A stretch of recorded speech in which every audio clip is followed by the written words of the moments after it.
tidak gegabah dalam mengambil keputusan ke depannya. Itu berkaitan dengan kita berdua menjadi pemimpin pembelajaran di kelas, itu bagaimana caranya supaya gimana sih caranya mengambil keputusan berkaitan dengan diri.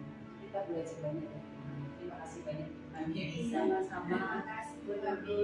Isti sudah ini semoga bermanfaat, dan saya juga harus banyak belajar dari dengan berdua dan banyak teman-teman yang pengalamannya lebih banyak. Saya hanya sedikit saja di sini perannya. Tanpa bantuan Bapak Ibu sekalian, saya juga bukan apa-apa di sini.